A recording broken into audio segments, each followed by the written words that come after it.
Salut tout le monde! Contrairement à ce que j'ai annoncé dans ma précédente vidéo, me revoilà aujourd'hui pour une nouvelle, et cette fois ce sera un C'est dimanche, que lisez-vous, avec un petit In My Mailbox à la fin, si j'ai le temps. Alors, depuis la dernière vidéo, j'ai lu ou compte lire tout ça. La dernière fois, je vous laissais alors que j'étais en train de lire le premier tome de Lady Julia de Deanna Raybourn. Ce premier tome s'appelle Le silence de Grey House, c'est publié chez Milady Collection Pemberley.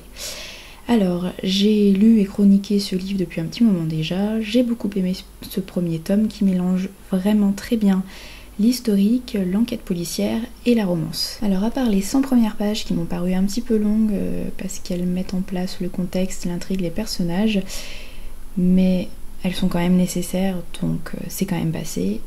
À part ça, j'ai trouvé cette histoire vraiment très bien menée. Le côté historique est bien là, c'est assez bien détaillé, assez riche, on se croit assez bien dans l'Angleterre du 19e siècle, en 1886 à Londres exactement. Le côté policier est également présent. J'ai beaucoup aimé cet aspect-là puisqu'on est vraiment entraîné dans un sens qu'on n'imaginait pas en commençant cette histoire. Vraiment, l'auteur nous entraîne sur un chemin assez inattendu et le dénouement de l'enquête est plutôt bien amené. J'ai été assez surprise par le nom du coupable. Je pense que ceux qui sont habitués à lire des polars pourront peut-être trouver qui est le criminel, mais pour moi je suis bon public donc j'ai été assez bluffée par le final.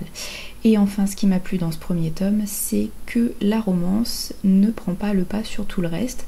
Alors, c'est publié dans la collection Pemberley de chez Milady, donc on peut s'attendre à une romance historique à la limite de l'érotique, ce qui se fait beaucoup en ce moment, et là pas du tout, et franchement je remercie l'auteur parce que c'est le genre de truc que je déteste. Là c'est vraiment une romance à la Jane Austen ou à la Charlotte Brontë par exemple, une romance 19e, désuète, donc ne vous attendez pas à des ébats, à des scènes d'amour très explicites, il n'y en a pas, on est au 19e, les gens ne se touchent à peine, et c'est très bien comme ça. Je trouve que c'est encore plus émouvant et encore plus fort en émotion quand les deux personnages prennent leur temps, et que finalement, quand ils ne se sautent pas dessus, dès le début. Voilà, donc merci à l'auteur de ne pas avoir transformé cette romance en quelque chose de complètement surréaliste. Ce n'est pas le cas, et c'est très bien comme ça. J'attends la suite impatiemment. Malgré tout, on peut lire ce premier tome et s'en contenter. Même si on a envie de savoir ce que deviennent les personnages ensuite, on peut s'arrêter là sans problème. On a le fin mot de l'histoire en ce qui concerne l'enquête policière. C'est vrai que par contre, si on s'est attaché aux personnages, on a envie de savoir ce qui leur arrive ensuite. Mais voilà, on peut se contenter de ce premier tome pour ceux qui ont peur de se lancer dans une nouvelle saga. Je me suis ensuite lancée dans une nouvelle saga qui s'appelle Les Enfants de l'eau, écrite par Vanessa Dufrat ou Dufrat, je ne sais pas comment on dit, donc si tu pouvais me le préciser, j'éviterai de faire l'erreur dorénavant. Et c'est publié aux éditions Chromosome. Alors l'auteur m'avait prévenu, elle m'avait dit, c'est de la science-fiction, mais c'est assez léger. Ce qui prend le pas sur tout le reste, ce sont les personnages. Donc moi, c'est un argument qui m'avait convaincue, puisque j'adore quand les personnages sont très développés dans un bouquin, parce que j'adore pouvoir m'attacher à eux, j'adore pouvoir me les imaginer et les connaître aussi bien que si c'était des personnes réelles. Donc là, c'est le cas. On suit 5 personnages qu'on peut séparer en 2 duos plus une cinquième figure qui fait le lien entre les 2 duos. Alors, pour vous raconter un petit peu l'histoire, le livre s'ouvre sur une jeune femme qui s'enfuit dans la forêt, elle est enceinte jusqu'aux yeux, et elle fuit pour se sauver, et pour sauver les enfants qu'elle porte. On comprend qu'elle attend des jumeaux. Donc elle fuit, on ne sait pas qui elle est, on ne sait pas d'où elle vient, on ne sait pas où elle va. Au fil des pages, on comprend que cette jeune femme fuit un laboratoire qui est sur la Terre, en 2066, voilà c'est ça, je vérifie, petit papier, Et dans ce laboratoire, elle vivait depuis une dizaine d'années avec deux jumeaux, Lynn et Lucas, donc une fille et un garçon, et leur créateur, celui qu'ils appellent père, qui fait des expériences génétiques. Donc en fait, ce personnage avait kidnappé la jeune femme qui court dans la forêt au début, qui s'appelle Lien. Je vais vous le dire, c'est plus simple, parce que si je commence à dire la jeune femme qui machin, c'est super long. Donc Lien, la jeune femme enceinte. Donc le père, le créateur, celui qui fait des expériences génétiques, l'avait kidnappée à l'âge de 6 ans, et depuis ce moment-là, l'a gardée enfermée dans le laboratoire pour des expériences génétiques. Donc en gros, on ne sait pas trop ce qu'il compte faire, mais on sait juste qu'il a inséminé plein de jeunes femmes, plein de jeunes filles, pour on ne sait pas quoi. Mais malheureusement, Lien a été kidnappée et a vécu un enfer pendant 10 ans dans ce laboratoire. Non seulement un enfer auprès du père, mais également auprès des deux jumeaux qui n'ont pas toujours été très tendres avec elle. On comprend au fil des pages, on ne sait pas tout ça au début, c'est vraiment des pièces du puzzle qui arrivent petit à petit.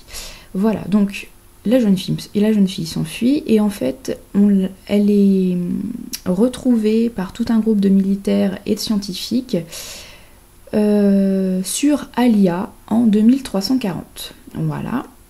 Elle est capturée, encore une fois, la pauvre, et elle est mise en zone de quarantaine, puisque, a priori, elle est porteuse d'un virus qui pourrait être mortel pour ceux qui s'approchent d'elle. Donc elle est mise en quarantaine, et là, elle va côtoyer deux autres personnages, donc le deuxième duo de cette histoire, à savoir Ludmea et Ruan. Ce qui est très intéressant dans ce livre, non seulement ce sont les personnages, je vous l'ai dit, qui sont hyper attachants. Alors, hyper attachants dans le sens qu'ils nous font ressentir beaucoup de choses. Alors, Lien, c'est sûr qu'on s'attache à elle, elle nous émeut énormément, elle a vraiment pas une vie facile, et je pense que c'est pas terminé, parce que vu comment le livre se termine justement, on se dit qu'elle n'est pas prête de vivre une vie heureuse, malheureusement. Voilà, donc c'est vraiment un personnage auquel je me suis beaucoup attachée, j'ai adoré suivre ce qu'elle vivait, et vraiment des fois j'avais envie d'entrer dans le bouquin pour lui venir en aide, parce qu'elle a vraiment pas de bol. Donc voilà, on s'attache à elle, et à côté de ça, il y a des personnages comme les jumeaux, Lucas et Lynn, qu'on se prend à détester vraiment au fil des pages. Au début, je pensais que c'était Lucas que j'allais vraiment haïr de toutes mes forces, parce que c'est un sale type, mais en fait, Lynn, la jumelle, au fil des pages, c'est encore pire. J'ai eu l'impression, au début, on la sent fragile et en retrait, et en fait on se rend compte que c'est un peu une connasse aussi, quand même, faut bien dire ce qui est. Alors ok, elle est enfermée dans ce laboratoire, elle est aussi victime du créateur, donc elle a des circonstances atténuantes, je peux comprendre qu'elle a aussi beaucoup souffert et qu'elle souffre encore beaucoup, mais c'est quand même une connasse. Voilà, il faut le dire. Donc les personnages sont si bien décrits qu'on se sent soit très proche d'eux, soit on les déteste, bref, ils nous laissent pas indifférents, et j'adore vraiment quand ça se passe comme ça, quand je lis un bouquin. L'autre truc super bien dans ce premier tome, c'est qu'il y a plein de questions, les pièces du puzzle arrivent petit à petit, on commence à recomposer le puzzle justement, mais au final, on n'a pas beaucoup de réponses à nos questions, et on meurt d'envie de connaître la suite. Par exemple, une question toute bête, mais comment Lien et comment Lucas peut passer de la Terre en 2066 à Alia en 2340? Qu'est-ce qui s'est passé pour que ce soit possible? Parce que 2066, c'est dans 50 ans pour nous environ. Qu'est-ce qui s'est passé pour que dans 50 ans, on puisse imaginer pouvoir voyager dans le futur sur une autre planète? Et aussi, j'ai oublié de vous le dire, mais les personnages semblent avoir des pouvoirs un petit peu psychiques. C'est pas bien... Enfin, c'est juste abordé comme ça. On aperçoit quelques petites choses, mais l'auteur n'insiste pas là-dessus. C'est plutôt pas mal, parce que ça passe très naturellement dans l'intrigue. On repère ses pouvoirs, mais on n'insiste pas trop dessus non plus, donc ça en fait pas trop non plus quelque chose de fantastique. Ça reste crédible, voilà. Je m'embrouille un peu, juste pour vous dire que c'est un premier tome qui n'est pas très connu, qui est auto-édité, mais franchement c'est de qualité, c'est bien mieux écrit et bien plus original que certains titres publiés par les grosses maisons. Donc je vous invite vraiment à aller faire un tour sur le site. Je vous mettrai le lien en description de la vidéo. Si vous êtes curieux, franchement ça vaut le coup, n'hésitez pas. Et le deuxième tome devrait pas trop tarder, je pense, je vais me jeter dessus à sa sortie. En parlant de deuxième tome, j'ai ensuite enchaîné avec le deuxième tome donc de Nalki de Alice Adeno Meyer. Ce deuxième tome s'appelle Le Temps du Chaos. C'est toujours aux éditions Le Lamentin. J'avais adoré le premier tome il y a quelques semaines maintenant. Je vous en avais parlé longuement. J'avais trouvé ça très intelligent, très bien écrit, très émouvant. Et j'étais très curieuse de lire le deuxième et dernier tome puisqu'il s'agit d'un diptyque. Alors j'ai appris sur la page Wikipédia que pour la littérature on dit plutôt duologie. Diptyque c'est plutôt pour les œuvres d'art. Donc c'est une duologie qui vaut vraiment le coup. Alors ce deuxième tome, s'il faut faire vraiment un podium, je le mettrai un petit peu en dessous du premier, puisque le premier m'avait vraiment beaucoup touchée. Je l'avais trouvé très émouvant. Il y avait ce côté huis clos, oppressant. On était vraiment au plus proche des personnages et on avait vraiment la musique qui était très très présente, le jeune héros qui joue du violon. Et on avait tout ce questionnement, je vous avais expliqué, autour de la musique dans le camp. Est-ce que Nalki doit jouer pour les ennemis? Est-ce que ça fait pas de lui un traître, etc. J'avais beaucoup aimé ce questionnement-là. Dans ce deuxième tome, l'émotion est toujours présente, mais un peu moins. Je dirais que c'est l'action qui prend le pas sur le reste. Alors c'est pas mal, on s'ennuie pas, c'est vrai, mais moi personnellement, je préfère la psychologie des personnages, l'émotion à l'action. Donc, attention, je vais spoiler pour ceux qui n'ont pas lu le premier tome, donc vous pouvez passer directement au livre suivant. On retrouve Nalki en compagnie de son ami Shen. Ils passent la frontière en direction du pays voisin et ils ont en leur possession des documents compromettants qui pourront déstabiliser le pouvoir totalitaire en place. Voilà en gros. À côté de ça, on a le deuxième groupe de personnages qui est formé par Lila et Pearl. Donc Pearl c'est la petite sœur de Nalki qui reste dans la ferme, qui se cache pour éviter d'être découverte par le colonel Vladan et ses sbires. On va suivre les aventures de Nalki et Shen principalement de l'autre côté de la montagne. Ils vont devoir affronter pas mal de dangers. Ils vont devoir se méfier de pas mal de personnes. Je peux pas vous en dire bien plus sans vous spoiler. Ce qu'on retrouve et ce que j'ai beaucoup aimé une nouvelle fois, c'est la relation entre Vladan et Nalki. Donc Vladan, si vous voulez, c'est le gros méchant de l'histoire, le colonel, celui qui régissait le camp de redressement, le camp de Blash, où étaient Nalki et son entourage dans le premier tome. Et Vladan, il avait fait de Nalki son petit chouchou. Et donc ce colonel est pas du tout prêt à laisser partir Nalki, donc il le poursuit. Et c'est un petit peu l'histoire de cette poursuite dans ce deuxième tome. Ce que vraiment j'apprécie dans cette histoire, c'est que tout n'est pas tout blanc ou tout noir. Les méchants sont pas juste des héros méchants. Il y a plus que ça. Vladan a vraiment une personnalité complexe. Et même si c'est un type qui prend des décisions horribles, même s'il a des convictions absolument atroces, à côté de ça, c'est un personnage humain et on peut pas s'empêcher d'avoir un peu pitié de lui et au final on peut pas le détester foncièrement. Voilà, donc ça c'est très intéressant et j'aime bien ce côté-là dans les livres jeunesse. Donc je pense que ça peut être une duologie très intéressante à lire pour les adolescents, pour les jeunes adultes et aussi pour les adultes. Tout le monde y trouvera son compte, je pense. C'est vraiment une duologie à découvrir à mon avis. N'hésitez pas. Alors ensuite, je suis partie à l'étranger, comme vous le savez sans doute. Et dans ma valise, je voulais pas emmener de bouquin parce que c'est lourd. J'ai emmené ma liseuse et j'ai commencé à lire le 3e tome de Divergente ou Divergence selon le titre donné par l'éditeur, de Véronica Ross. Donc ce 3e tome qui s'appelle Allégeance. Je sais que énormément de gens adorent cette histoire, cette trilogie. De mon côté, j'avais apprécié le 1er tome, mais sans plus. Le 2e tome, j'ai eu du mal à le lire. J'étais complètement perdue et j'arrivais pas à rentrer dedans. Quand j'ai commencé ce 3e tome, je n'avais aucun souvenir de ce qui s'était passé avant et j'étais encore plus paumée que pour ma lecture du 2e tome.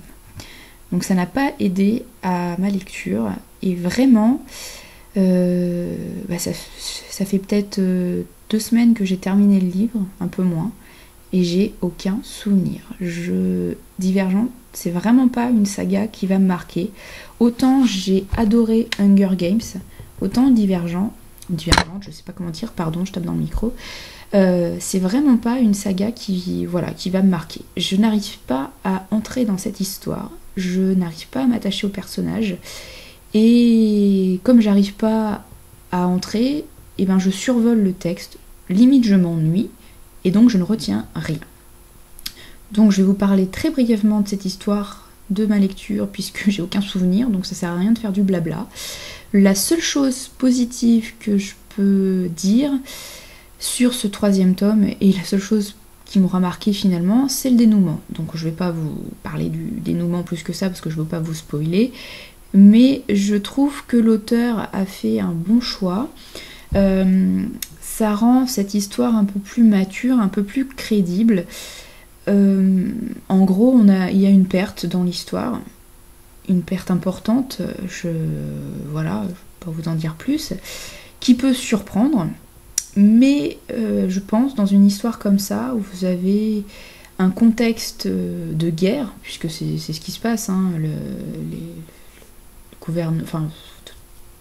il y a la guerre, je sais pas comment expliquer ça, mais bref, on n'est pas dans un pays, dans une période pacifique, donc forcément c'est obligé qu'il y ait des pertes. Mais généralement dans les livres jeunesse, pour pas choquer, faire de la peine, je sais pas comment dire, pour pas choquer le jeune lecteur, on va faire finir les choses très simplement et de façon un peu bisounours, Tout est rose, tout est beau, tout est bien qui finit bien, ils se marièrent et eurent beaucoup d'enfants. En gros, c'est ça, et c'est ça que je peux reprocher au livre jeunesse. Là, l'auteur n'hésite pas à faire souffrir ses personnages et n'hésite pas à en tuer quelques-uns. Ce que je trouve... Alors, c'est vrai que c'est triste, hein, évidemment, mais je trouve ça plus crédible que si tout se terminait très très bien pour tous les personnages. Voilà. Donc c'est la seule chose positive que j'ai retenue, la seule chose tout court que j'ai retenue de ma lecture. Le reste, c'est un gros brouillard énorme. Vraiment, j'arrive pas du tout à entrer dans cette histoire. J'ai ensuite changé complètement de genre, puisque je suis partie vers la romance historique avec le 5e tome de Il était une fois, qui s'appelle La jeune fille à la tour de Eloisa James, décidément, chez J'ai lu pour elle, Aventure et Passion. Ça annonce la couleur. Alors, j'avais envie de découvrir cette saga depuis très longtemps. J'ai les premiers tomes de Il était une fois dans ma bibliothèque, mais on peut les lire complètement indépendamment, puisque à chaque fois, l'auteur est censé reprendre un conte célèbre, le réécrire, le moderniser ou je ne sais quoi. Donc là, avec le titre, on peut s'attendre à ce que le conte cité, réécrit ou ce que vous voulez soit Réponse ou Rapunzel, mais en fait pas du tout. J'ai à part la tour, mais bon, à une certaine époque des tours et des châteaux, il y en avait un peu partout, à part voilà, cette référence, il n'y a vraiment rien en rapport avec Réponse. Voilà, donc si vous voulez lire une réécriture de conte, c'est pas sur ce tome-là qu'il faut que vous vous penchiez, pas du tout. Ensuite, donc c'est de la romance historique. Donc c'est pas très fin, on va dire, mais ça détend, ça fait passer un plus ou moins bon moment. C'est voilà, c'est bon pour le divertissement, mais il faut pas y aller bien plus loin. Alors ça commençait plutôt pas mal, j'aimais bien les deux personnages principaux, à savoir Edith, qui se fait plutôt appeler Eddie, puisqu'elle aime pas le prénom Edith, qui est une jeune femme qui est une pro du violoncelle, et qui n'est pas encore mariée, mais qui va l'être très rapidement, puisque le comte, je ne sais plus comment, qui s'appelle de son prénom Gawain, le duc de Kinross, voilà, c'est un duc en fait, je dis le comte, n'importe quoi.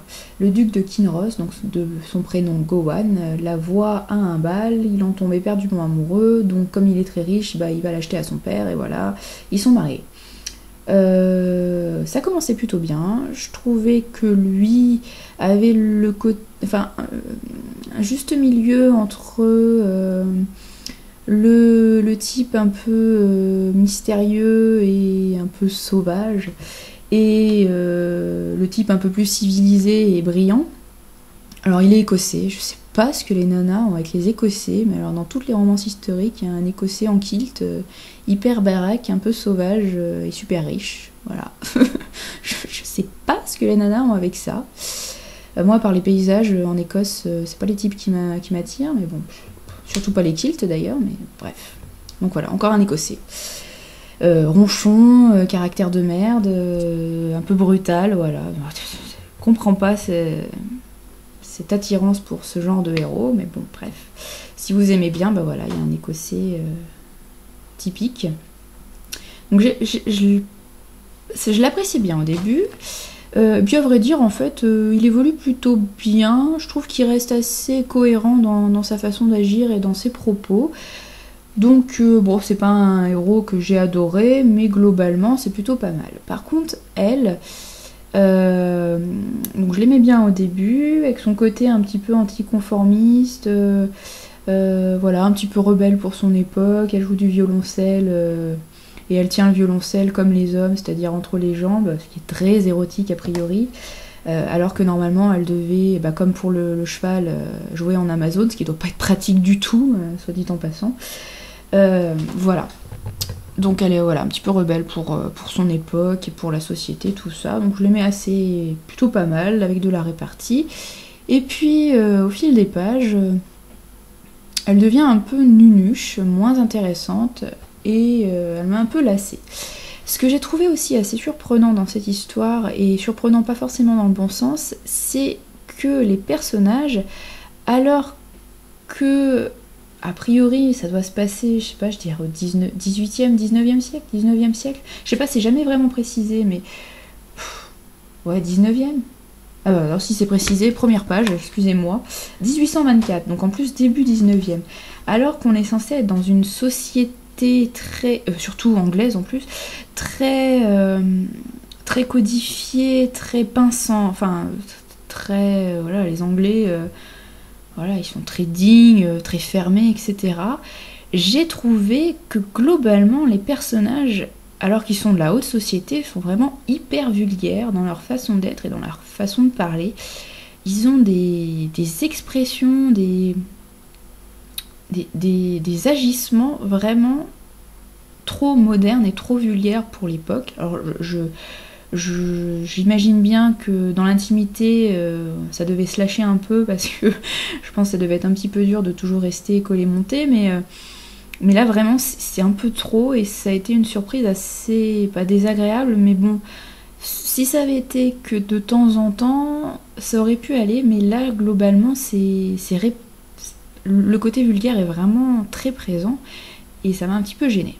Voilà, donc par contre, romance sans surprise, évidemment. Ne vous fiez pas du tout à la 4e de couverture, parce que ce qu'on nous annonce, notamment que Eddie s'enferme dans la plus haute tour du château, ça ne se passe que, je dirais, aux 3/4 du bouquin. l'ensemble, ça reste divertissant. Voilà, et on n'en attend pas plus de toute façon. Ensuite, j'ai lu les 2 premiers volumes d'une BD qui s'appelle L'héritage d'Émilie. C'est écrit et illustré par Florence Magnien aux éditions d'Argo.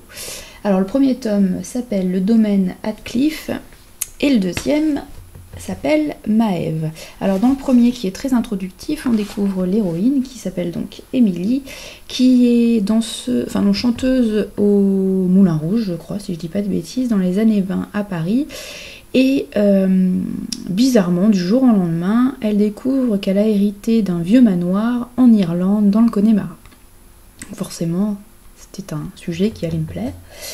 Donc, elle débarque en Irlande, elle rencontre des personnages un petit peu bizarres qui vont lui raconter l'histoire de ce manoir.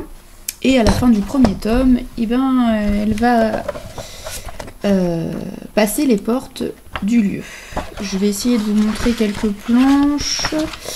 Ce qui est intéressant dans cette histoire, c'est qu'on suit donc la narration principale d'Émilie qui hérite, et à côté de ça, on suit l'histoire de son ancêtre qui a bâti le château. L'ancêtre qui tenait un journal, donc c'est comme ça qu'on découvre son histoire, et qui raconte qu'il a fait une rencontre, une découverte un petit peu particulière. Je vous montre les planches. Je ne suis pas tombée forcément sur les plus jolies.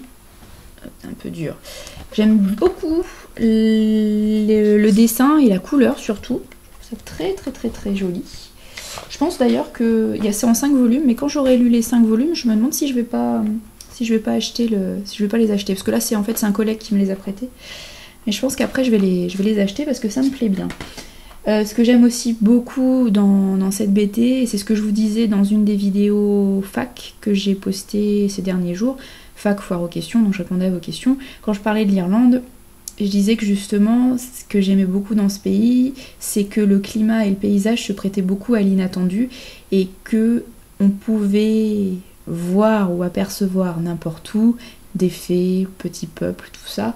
Et là, dans cette histoire, on a vraiment cet aspect-là qui est très développé, puisque l'ancêtre d'Émilie, justement, alors qu'il est perdu au milieu du Connemara avec un de ses amis, je vous montre, mais en fait la BD n'est pas du tout côté, tombe sur un village abandonné, c'est les premières planches, hein, et avec de la brume, une ambiance toute bizarre, donc il rentre et au final, je vous en dis pas plus, mais c'est le début de l'aventure. Voilà. J'ai encore plus préféré le deuxième tome, qui raconte l'histoire de Maëve, qui est le personnage clé de l'intrigue, personnage que l'on découvre dans le premier tome, je vous en dis pas plus. J'ai encore plus aimé ce volume-là, puisqu'on rentre un peu plus dans le vif du sujet. Donc là, on voit Émilie dans le manoir, et on rencontre encore un peu plus le petit peuple, et tous les effets qu'ils peuvent avoir sur Émilie, sur les êtres humains. J'essaie de vous trouver le passage. Voilà, au milieu de la nuit, elle est appelée à l'extérieur, donc elle marche, elle croit tomber sur un village, et en fait c'est une illusion. Au final, elle se retrouve au milieu d'un marais très dangereux.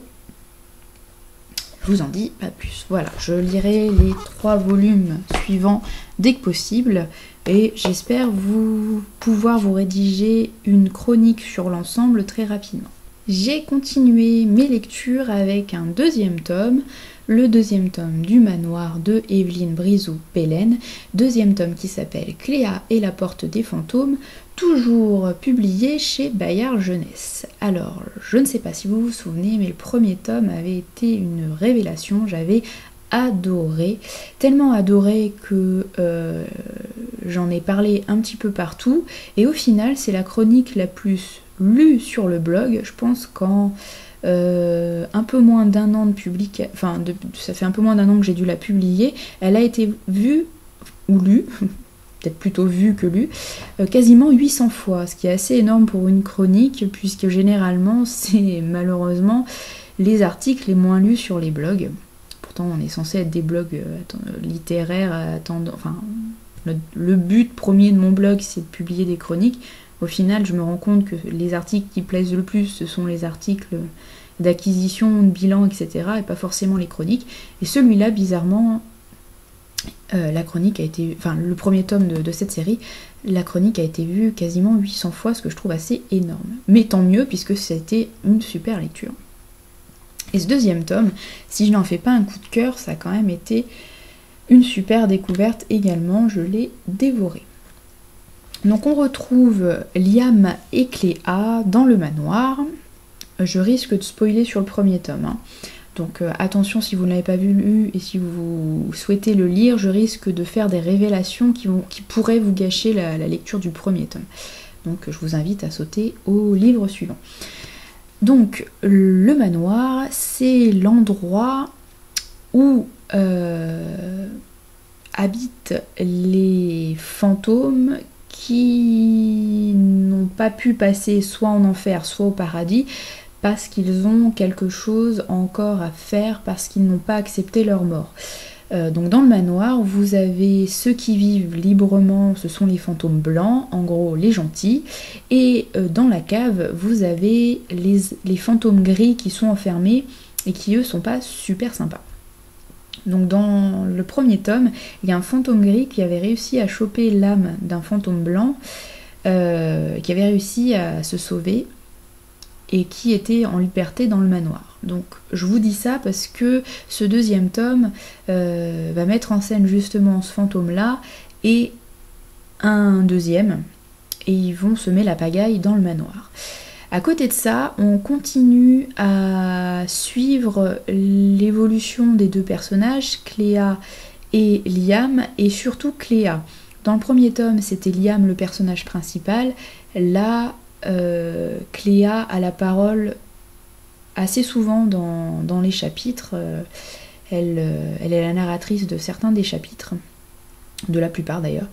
Voilà, donc on peut dire qu'elle passe un petit peu au premier plan et on va surtout découvrir ce qui lui est arrivé. Donc dans le premier tome, elle était très perturbée, elle était arrivée au manoir. On avait compris qu'elle avait été assassinée, mais on ne savait pas par qui, on ne savait pas pourquoi. Là, dans ce deuxième tome, c'est la résolution de l'enquête. Et je trouve que c'est bien mené, je pense que les plus jeunes lecteurs vont adorer. Moi j'ai passé un super moment à essayer de découvrir ce qui avait bien pu arriver à Cléa. Alors c'est assez sordide, hein, mine de rien, puisque les deux adolescents, Liam a, je sais pas, je me souviens plus, il a peut-être 16-17 ans, et Cléa elle est juste un petit peu plus jeune. C'est assez sordide, Liam est mort d'un cancer, d'une maladie, et Cléa a été assassinée, donc c'est pas super gai, mais j'ai quand même adoré suivre l'enquête et découvrir le nom du coupable, puisqu'on a le nom du coupable. Ce qui est aussi très sympa dans cette histoire, c'est qu'il y a plein de personnages secondaires, et notamment donc le fantôme gris qui avait piqué l'âme dans le premier tome, qu'on apprend à connaître et qui se révèle être une figure mythique, je ne vous en dis pas plus, mais qui va donner du fil à retordre au héros. Voilà, donc super bien écrit, comme le premier tome. Beaucoup de suspense, haletant, on a envie de tourner les pages pour connaître le nom du coupable, le nom du meurtrier de Cléa. On a envie de tourner les pages pour savoir ce qui lie les deux personnages, puisqu'on se rend compte que finalement s'ils se sont rencontrés, c'est peut-être pas par hasard, mais je pense qu'on aura la réponse dans le troisième tome, puisque là à la fin on n'en sait pas beaucoup plus. Voilà, personnage attachant, univers super bien mené, j'adorais. Le seul petit bémol que je peux apporter, c'est au sujet de Cléa. Liam est un personnage adorable à suivre, c'est un jeune homme très mature, bon esprit de déduction, c'est lui qui mène l'enquête, courageux, mais c'est pas non plus le super-héros, il en reste très humain et très crédible. Mais par contre, Cléa a vraiment ce côté adolescente chiante, qui prend les mauvaises décisions, qui est un petit peu égoïste, égocentrique. Voilà, donc il y a des fois, elle est un peu agaçante. Mais c'est normal, c'est une ado, même si elle est morte, même si c'est un fantôme, ça en reste une ado, donc ça reste hyper crédible. Mais par contre, c'est vrai qu'elle est chiante, quoi. Mais c'est très crédible. Super découverte, j'achèterai le 3e tome dès que possible, et je le lirai très très vite. En ce moment, je suis en train de lire, et je pense que je vais bientôt le terminer, parce qu'il me reste une 50aine de pages, je le terminerai ce soir, je pense. Un 1er tome, une nouvelle saga, qui s'appelle La Voix de la Meute. C'est écrit par Gaïa Guasti. Donc le 1er tome s'appelle Les Remplaçants et c'est édité aux éditions Thierry Magny. 1er tome destiné aux jeunes lecteurs. Et en fait, je suis hyper surprise par la maturité de l'écriture et de l'intrigue finalement. Bon, ça reste pour les jeunes lecteurs, mais c'est vraiment très très bien écrit. Alors, l'histoire, c'est celle d'un trio d'adolescents, d'amis qui se connaissent depuis l'enfance. Vous avez Ludovic, le plus vieux, qui a 17 ans, juste en dessous Tristan, qui a 16 ans, et enfin Mila, la seule jeune fille du trio, qui en a 15. Voilà, donc tous les 3 sont amis depuis l'enfance, et là ils ont suivi des parcours différents. Ludovic, je ne sais plus ce qu'il fait, Tristan est en apprentissage, et Mila est partie dans la grande ville pour suivre des études un peu plus poussées dans un lycée. Voilà. Pour les 15 ans de la jeune fille, ils se retrouvent dans la campagne vers chez eux. C'est un rituel qu'ils ont instauré depuis des années. À chaque anniversaire de la jeune fille, ils se retrouvent, même s'ils ne se voient pas du tout le reste de l'année. C'est le rendez-vous incontournable, les retrouvailles. Donc là, ils se retrouvent et ce soir-là, ils se font attaquer par 3 loups qui les mordent. Et on le comprend, ces 3 loups n'étaient pas des loups normaux, c'était des loups-garous. Et en les mordant, il passe la malédiction aux 3 adolescents qui se retrouvent avec un lourd fardeau sur le dos.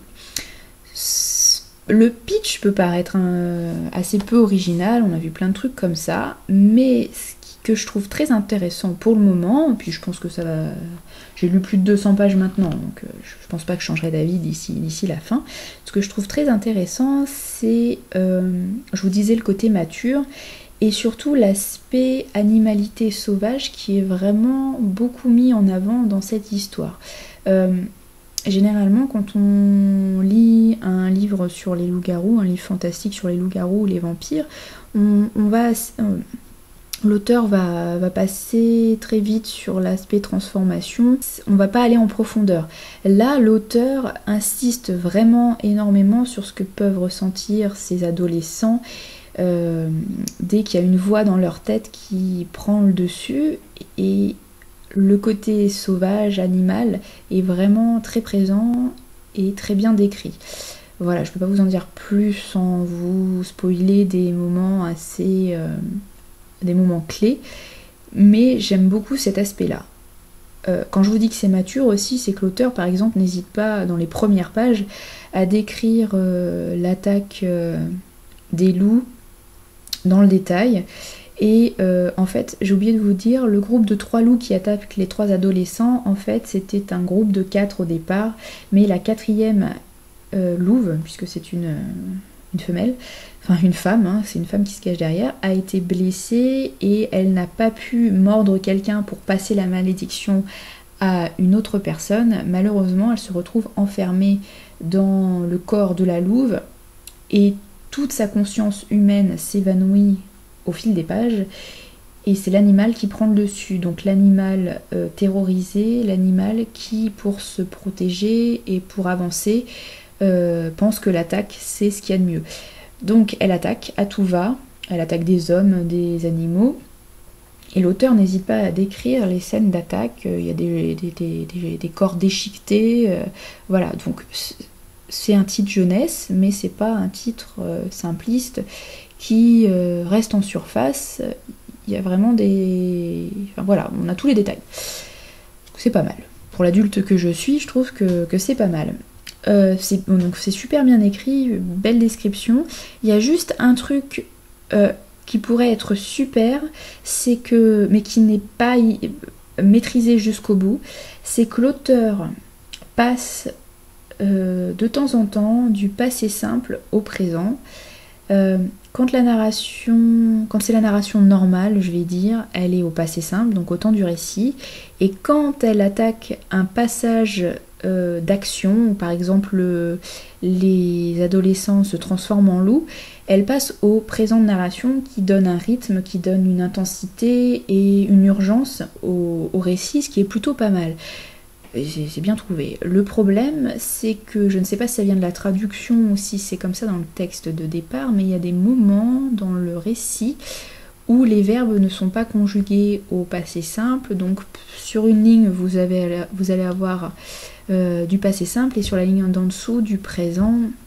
Donc automatiquement, quand je lis, je passe au passé simple, mais je me rends compte qu'il y a quand même certains verbes où il y a eu des erreurs. Voilà, donc c'est un petit peu dommage, mais j'aime beaucoup ce côté, je différencie la narration humaine, la narration normale, quand les adolescents sont humains, je la mets au temps du passé, au temps du récit, et quand il y a une action un peu plus animale dans le présent, dans l'urgence, j'utilise le présent, justement. Voilà, je trouve ça très intéressant, mais c'est dommage qu'il y ait un petit peu des couacs, malheureusement.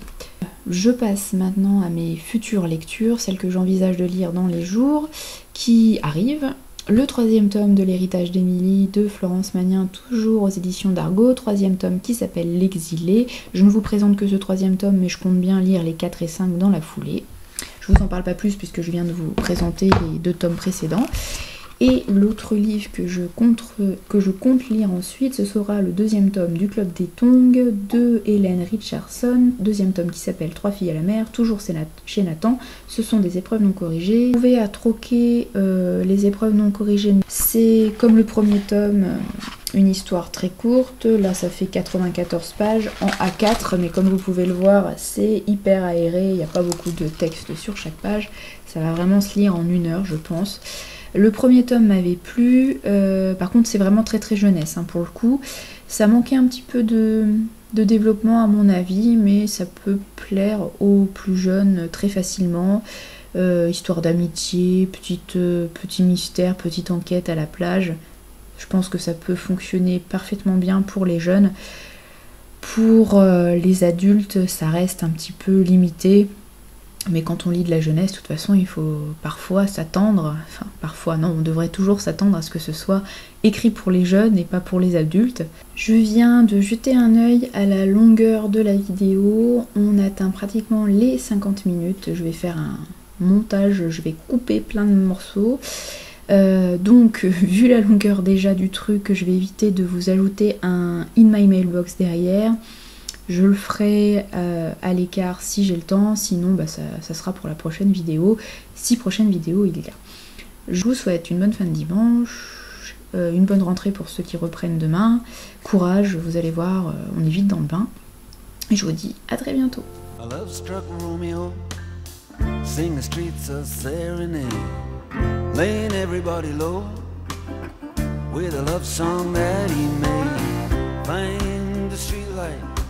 Steps out of the shade, says something like, you and me, babe, how about it?